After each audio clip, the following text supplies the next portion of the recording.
On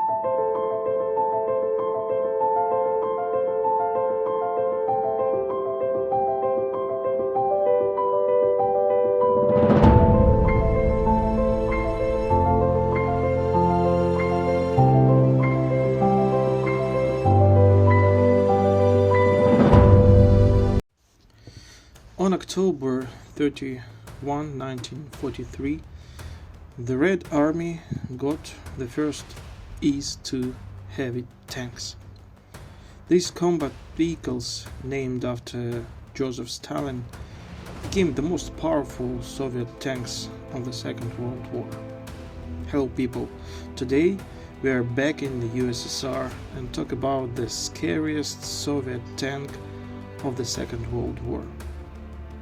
IS-2 tank, originally designated as the Object 240. Tank battles on the Kursk Bulge in the summer of 1943 clearly demonstrated the need to catch up with the enemy in terms of tank technical data and restore parity in armored vehicles. The new German Tiger and Panther tanks were used in increasing numbers by the Germans. The T-34 and KV-1S tanks could withstand them only in favorable conditions and at short combat distances. For large-scale offensives, the Red Army needed a tank capable of fighting in duel with the enemy at long distances. For these tasks, it was necessary to create a new combat vehicle. The development was entrusted to the Kiev plant.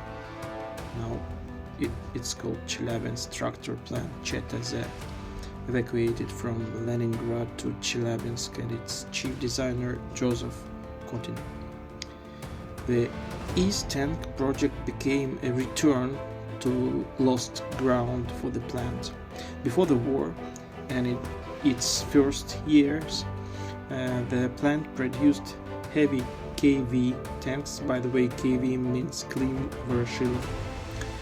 So the plant produced heavy KV tanks in a large series. Due to the emergence of new anti-tank weapons by the Germans in the summer of 1942, heavy vehicles began to lose their position. Their shortcomings began to appear unreliable, transmission for example, and heavy weight. The lightweight KV-1S tank didn't become a breakthrough. The production capacity of the Kiev plant began to be reoriented towards the production of the T-34 and then IS tanks. So the main problem was the armament of the new heavy tank. The production of 107mm guns, which were considered promising for tanks before the war, simply didn't exist in 1943. The 100mm naval anti-aircraft gun was adopted for use in armored vehicles only towards the end of 1944. Therefore, the East tanks were originally designed for 122mm howitzer and 76mm tank cannon. In August 1943, IS-1 tank were adopted and immediately put into mass production. These combat vehicles were designed on the basis of the KV heavy tank chassis and had 85mm cannon capable of penetrating the armor of new German tanks at medium combat distances. However, at the same time, the tank was being developed for a large caliber. The Object 240 or IS-2 received a new 122mm tank gun with a good ballistics.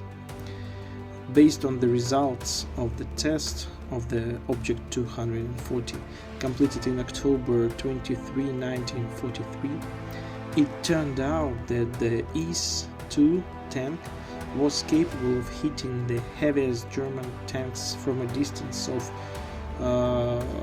1,500 to 2,000 meters. A reasonable solution was also to equip these vehicles with a 12.7mm anti-aircraft machine gun. In addition, for air targets, machine guns were actively used in urban battles in 1945. In December 1943, 35 IS-2 tanks came out of the plant. However, the manufacturing quality of the first series left much to be desired. Thus, initially the tank received a gun with a piston bolt instead of a semi-automatic wedge-type gun, traditional for armored vehicles of this class. It took painstaking fine-tuning of mass production.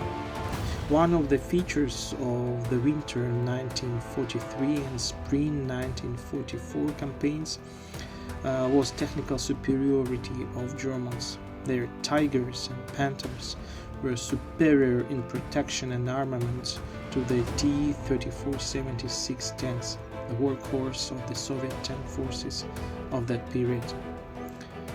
With the advent of the IS-2 tank, the Red Army received an effective means of fighting German heavyweights, including promising ones. The IS-2 eliminated the main drawback on the KV tank, the unreliable transmission of an outdated model. They also received planetary rotation mechanism and a reliable gearbox.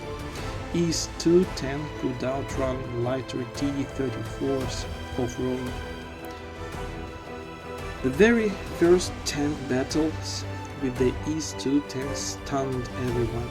The Red Army noted its excellent firepower, excellent maneuverability, and the ability to destroy German Tigers and Panthers at considerable distances.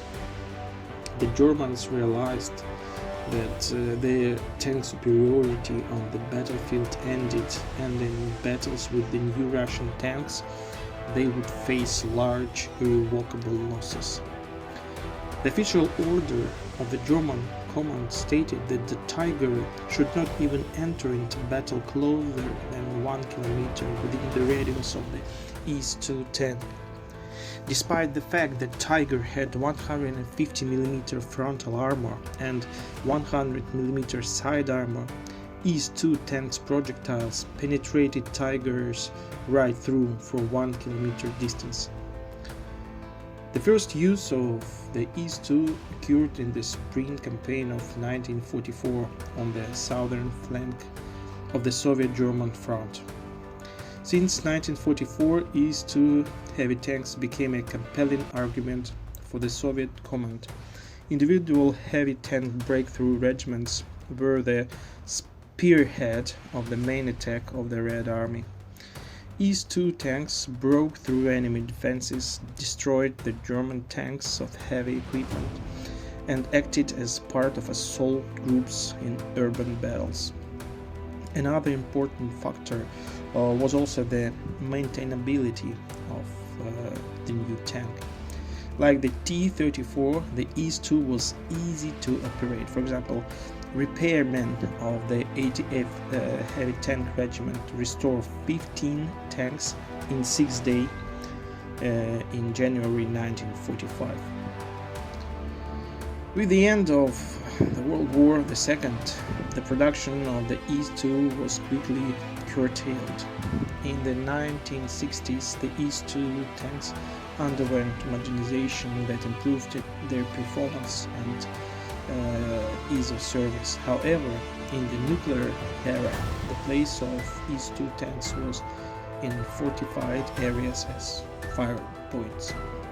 Heavy tanks finally lost their relevance and gave way to the main battle tank. However, the history of their creation, their exploits, and their significance in the battles of the Second World War are of great interest even today. A total of 3,385 IS-2 tanks were produced during the war years. This combat vehicle is deservedly considered one of the best heavy tanks of the Second World War, a legendary tank.